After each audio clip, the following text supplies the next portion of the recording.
Diputada se rapa en protesta contra Cuadri. Esto. Mujer se hinca ante el presidente de la Suprema Corte. Si fuera tu mamá, ¿qué harías? Y en Centroamérica aseguraron un narcojet con cargamento para un cártel mexicano. Advirtió sobre un jet con un cargamento de... Bienvenidos al Caporal del 11 de enero. ¡Comenzamos!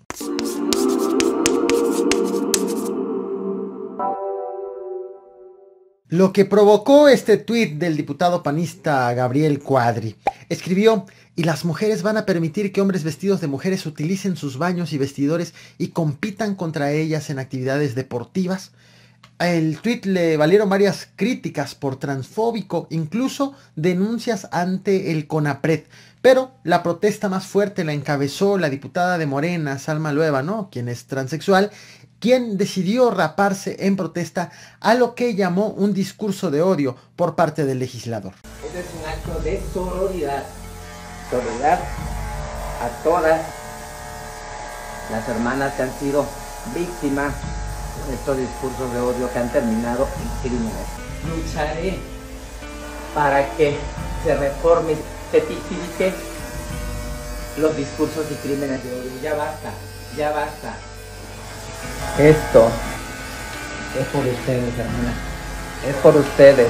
¿Y cómo le va al presidente de México tras su recontagio de COVID-19? Hoy apareció en un video mostrado en la conferencia matutina, en donde aseguró que está desarrollando síntomas leves. Me da gusto poderme comunicar con ustedes.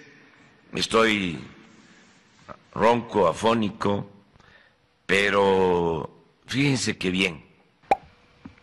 Me voy a medir la temperatura.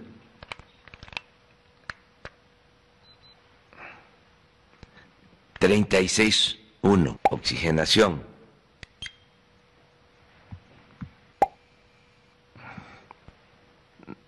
96. Como lo indicó, en su ausencia durante las conferencias estará a cargo el secretario de Gobernación, Adán Augusto. En tanto, la esposa del presidente, Beatriz Gutiérrez Müller, informó vía Facebook lo que ves en pantalla, que tanto ella como su hijo decidieron aislarse de manera preventiva tras la confirmación del contagio de Andrés Manuel López Obrador, aunque hasta el momento de esa publicación ninguno de los dos había desarrollado un solo síntoma.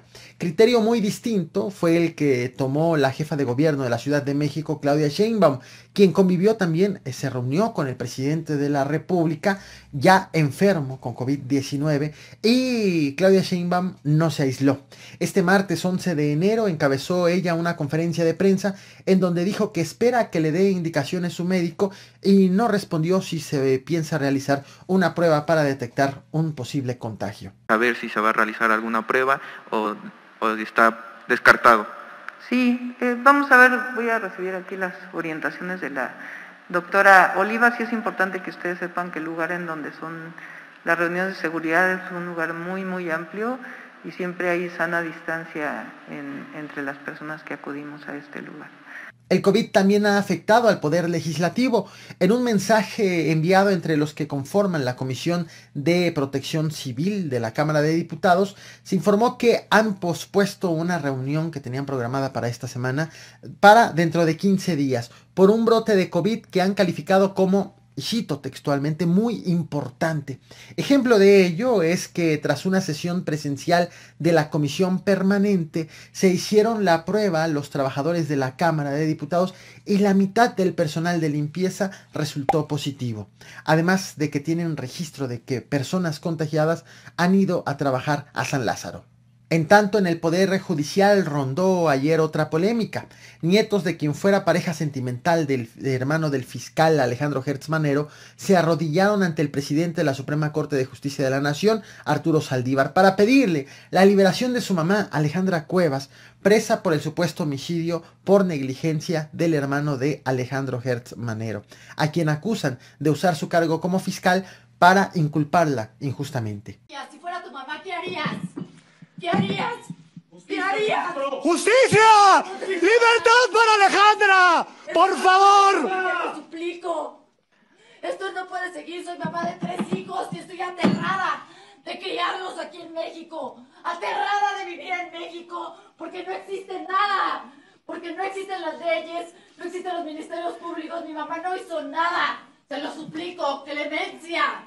El ministro presidente respondió que este es un tema que no está en sus manos resolver por el momento.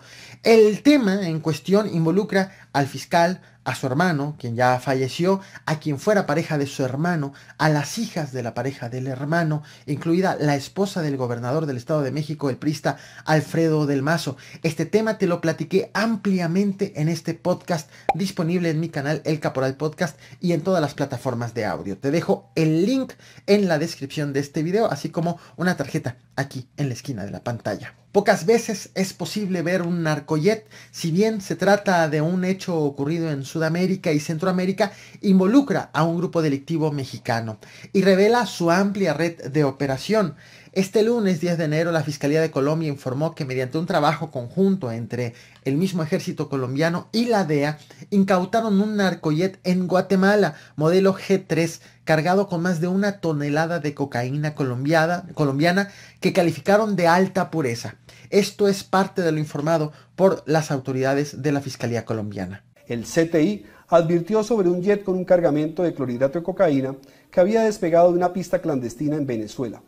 Lo puso en conocimiento de las autoridades internacionales, detectaron la aeronave y la obligaron a aterrizar en Petén, Guatemala. En las inspecciones fueron encontrados 1.028 kilogramos de cocaína. Todos los bloques de la sustancia tenían la marquilla G1.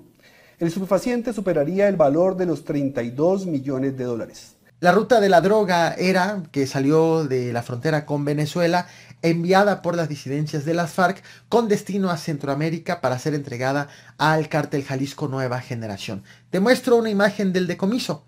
Este es el tercer jet asegurado por las autoridades sudamericanas en menos de medio año, con características y cargamentos similares. Uno fue descubierto el 5 de noviembre, el otro el 15 de diciembre y bueno, finalmente el reportado este 10 de enero. Los paquetes en esta ocasión estaban marcados con las iniciales GI, que hacen referencia, según informaron las autoridades sudamericanas, hacen referencia a un miembro de la delincuencia organizada encargado de mover el cargamento. También fue incautado un laboratorio en Nariño, Colombia, con paquetes con las mismas iniciales. Incluso compartieron imágenes del operativo. Te muestro la incursión. No olvides reventar el botón de like, compartir y suscribirte. Nos vemos al rato con más información.